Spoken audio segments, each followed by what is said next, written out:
Ondernemers luiden de noodklok, want ze willen en kunnen de stijgende energieprijzen niet blijven doorberekenen aan hun klanten. Brood blijft, hè? Dat zit zo in onze cultuur gebakken. We gaan niet met z'n allen ineens rijst eten. Dus ik denk toch dat de regering daar iets aan moet doen. En verder in deze Zeeland nu vandaag. Er reden nauwelijks bussen in Zeeland.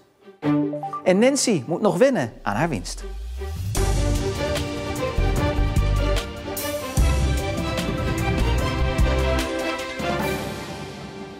Goedenavond.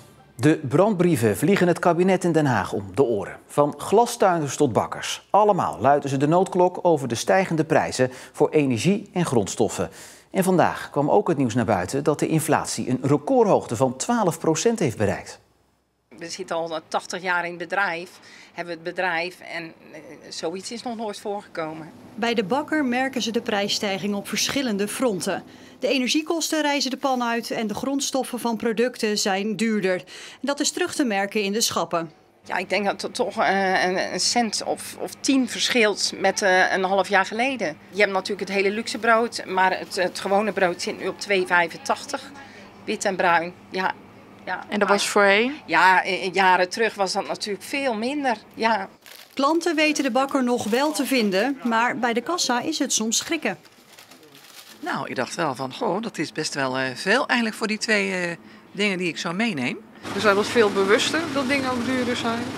En dat merk je soms. Soms neem je wat minder mee, soms neem je andere dingen mee. De familie Boer heeft de brandbrief ondertekend, want in hun ogen kan het zo niet langer.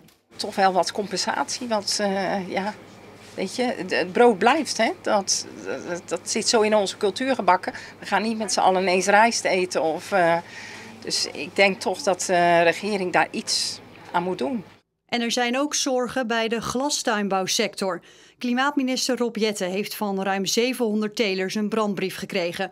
Ze maken zich allemaal grote zorgen over het voortbestaan van hun bedrijf. Met de huidige ontwikkelingen op de energiemarkt, dan is het gewoon voor mij 1 januari is het over en uit. Marinissen heeft in zijn kas in Veren 450.000 amaryllissen staan. Ze groeien door tot het einde van het jaar. En tot die tijd redt hij het wel qua kosten. Ik heb nu nog voor de helft van mijn energiebehoefte positie ingenomen. Dus ik hoop dat het nog uit kan. Maar het is wel de vraag of hij al zijn bloemen kwijt kan. De consument die op mij bloemen moet kopen, hebben die nog muntjes in de portemonnee om die meerprijs op te kunnen hoesten. Voor het nieuwe jaar twijfelt hij nog of hij verder moet gaan. Met de nieuwe energieprijzen worden zijn bloemen 10 keer zo duur. En dat gaat niemand betalen, denkt hij. Die onzekerheid, dat knaagt aan je. Je hebt je werk, dus op de dag kan je je eigen verzetten en je ding doen. Maar ja, er zijn ook wel eens momenten dat je 's nachts wakker ligt van, ja, hoe moet dit nou verder? Stoppen met telen is een optie. En hij merkt dat behoorlijk wat collega's die keuze al hebben gemaakt. Morgen zit de directie van Glastuinbouw Nederland samen met klimaatminister Rob Jetten. Marinissen verwacht niet veel van dat gesprek. Zo'n 60% van de bussen in Zeeland reed vandaag niet vanwege een staking. En dat leverde in Terneuzen behoorlijk wat problemen op. Well, our plans changed because we're going to bus station and then to train station. So we're gonna have to pick up the later train basically to the airport a little bit later than we're supposed to. When I just scroll down, it shows like trip cancel for all the buses until like 7:30 everything is cancelled. So I was like, oh, I'm like, my whole plan is cancelled now. De meeste buschauffeurs verzamelden zich in een hotel in Middelburg waar ze staakten vanwege de volgende punten. Voor een verlaging van de werkdruk, aanpak van het ziekteverzuim en repareren van het koopkrachtverlies. En we willen eigenlijk ook gewoon koopkrachtverbetering. Vrijdag 16 september zullen er opnieuw minder bussen rijden vanwege een landelijke staking. Baby's die borstvoeding krijgen en in gebieden wonen met veel PFAS-vervuiling krijgen tot bijna 10 keer zoveel van de mogelijke kankerverwekkende stof binnen dan de gezondheidsnorm toestaat. Dat meldt het onderzoeksprogramma Zembla. Gedeputeerde Dick van der Velde schrikt van de uitkomst, hoewel hij wel rekening hield met een dergelijk scenario. Op het moment dat je via water en voeding PFAS tot je krijgt, dan lijkt het ook logisch dat het in moedermelk terechtkomt. Dat het in dergelijke hoeveelheden, zoals de suggestie gedaan wordt, dat wist ik niet. De GGD Zeeland zegt dat de mogelijke nadelen van PFAS niet opwegen tegen de voordelen van borstvoeding. Stichting Schone Polder wil dat Hulst grondaanvoer voor het nieuw te bouwen stranddorp Waterzanden bij Perkpolder onmiddellijk stopzet. Van de Raad van State moest iedere bootlading met grond die afkomstig is uit de kanaaldok in Antwerpen bemonsterd worden. Volgens Schone Polder is dat niet gebeurd en moet de aanvoer stoppen. De gemeente Hulst zegt dat Waterzanden zich wel aan de uitspraak houdt en gaat dus niet op de eis van Schone Polder in. En de stichting gaat nu aan de Raad van State vragen om in te grijpen. Er werd al jaren op gehoopt, maar zondag was het eindelijk zover. Na jaren van proberen, tegenslagen en pech mag Nancy van de Ven uit Vlissingen zich wereldkampioen motocross noemen. Maar 2 dagen later kan ze nog nauwelijks geloven dat het is gelukt. De Tuinstraat in Vlissingen is versierd, want de straat heeft er sinds afgelopen zondag een wereldkampioen bij. En als je langs gaat bij zo'n wereldkampioen, dan kun je natuurlijk niet met lege handen aankomen. De wereldkampioen motocross, woont hij hier? Ja.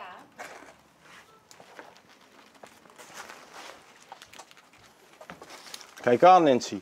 Deze wil ik je graag overhandigen. Van harte gefeliciteerd nogmaals. Dankjewel.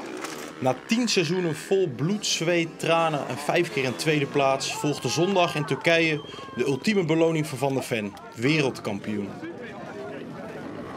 Nou, ik moet eerlijk zeggen, ik denk dat het juist nu zo mooi is en eigenlijk alleen maar extra mooi door alle tegenslagen die je hebt meegemaakt en dat er zoveel is gebeurd. En als het dan eindelijk lukt, geeft het misschien juist nog wel veel meer voldoening en ontlading, zeg maar. Nancy doet wat broer Rinus eerder niet lukte, door blessures. Met de winst van de wereldtitel gaat er een droom in vervulling voor de familie Van der Ven. We hebben er 20, 25 jaar over gedaan. Eerst met mijn zoon natuurlijk opgeofferd en alles gedaan. Opnieuw met Nancy begonnen en nu het zover is. Het enige wat ik eigenlijk kan zeggen is, eindelijk is het gebeurd. Ja, iedereen heeft zoveel stress ervaren. Mijn vader zei vanochtend ook, ik ben 4 kilo afgevallen. En we zijn 5 dagen weg geweest van huis. Dus ik denk dat je zeker kan zeggen dat het onze wereldtitel is. Vakanties, verjaardagen, familie, dat is er eigenlijk helemaal niet meer van over. Maar ja, goed, we hebben bereikt wat we graag wouden bereiken. Dan gaan we nu maar proberen om die familieband en alles een beetje goed aan te trekken. De scholen zijn deze week weer begonnen en dat geldt ook voor het politieke leven in Zeeland. Een aantal grote thema's, zoals de verkiezingen, gaan in het nieuwe politieke jaar een grote rol spelen. Politiek verslaggevers Ariana Lafort en Heiko Strietman blikken vooruit. Nou Heiko, zeg maar gedag tegen het strand. De vakantie is voorbij, hè? We moeten aan de slag. Het politieke jaar gaat weer beginnen. Ja, en een van de grote onderwerpen die gaat spelen is kernenergie. Komen er wel of niet nieuwe kerncentrales bij in Borselen? Want Borselen is een van de kanshebbers voor 2 nieuwe kerncentrales. Welkom. Goeiedag. Welkom. Ja, hier moet je dan komen. Kijken we dan straks naar 3 grote kerncentrales hier?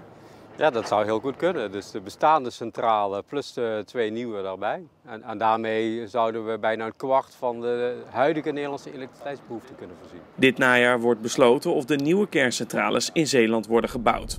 Een ander onderwerp dat voorbij gaat komen is natuurlijk stikstof. Stikstof lijkt een landelijk onderwerp dat in Den Haag wordt afgekaart, maar niets is minder waar. Hè? Nee, want het zijn natuurlijk de provincies die het stikstofbeleid moeten gaan uitvoeren. En bij de eerste plannen voor dat stikstof, zei de provincie Zeeland al gelijk, gaan we niet doen. Daarom is er tijdens het zomerreces al gesproken tussen de provincie en stikstofbemiddelaar Johan Remkes om te kijken, wat is er mogelijk? Ja, we moeten het natuurlijk ook niet doen alsof stikstof alleen maar uit dit soort koeienstallen komt. Denk bijvoorbeeld in Zeeland aan Yara, denk aan bestrijdingsmiddelen bij natuurgebieden. En er komt natuurlijk ook veel stikstof uit het buitenland onze kant op. Van de zeeschepen op de Westerschelde, uit België. Maar feit is dat de provincie er na de zomer wel mee aan de slag moet. Nou, daar zijn we dan. We zijn bij die provincie, het provinciehuis, dat Dijkplein. Zeker. Ik zou zeggen, eerst eens even die pakken uit. Ja, de provincie moet sowieso aan de bak, want volgend jaar zijn de Provinciale Statenverkiezingen. Dat is toch een beetje het hoogste orgaan dat over Zeeland gaat. Ja, en de leden van Provinciale Staten in Zeeland trouwens, ook in andere provincies, die kiezen op hun beurt weer de samenstelling van de Eerste Kamer. En de Eerste Kamer gaat weer over het kabinetsbeleid. Dus uiteindelijk, zo'n verkiezing hier in Zeeland ook, is toch bepalend wat er in Den Haag gebeurt. En het wordt spannend en daar gaan we het over hebben met Ad Koppejan, voorzitter van het CDA Zeeland. Die verkiezingen beloven juist voor uw partij, het CDA, ook toch heel spannend te worden. Hè? Wat blijft er van het CDA over? Nou, daar maak ik me ook weer niet zo heel veel zorgen over in Zeeland. Ook 4 jaar geleden heeft het CDA breed verloren, maar in Zeeland een zetel gewonnen. We staan er gewoon goed op in Zeeland. We hebben ook wat laten zien de afgelopen jaren. We kunnen de kiezer met open ogen tegemoet treden. En ik denk ook dat de kiezer op een gegeven moment ook de afweging moet maken. In tijden van crisis, van onzekerheid, waar kies ik dan voor? Ja, we eindigen hier in Renesse op dit knooppunt voor openbaar vervoer. Want er gaat ook echt wel heel wat gebeuren met het openbaar vervoer in Zeeland de komende jaar. Ja, dat is een thema wat je zeker voorbij gaat zien komen. De Westerschelde-tunnel zal ongetwijfeld weer aan bod komen. Compensatie voor de marinierskazerne gaan we zien. Ja, we kunnen gewoon niet alles noemen. Volgens mij moeten we gewoon aan de slag. Gaan we doen.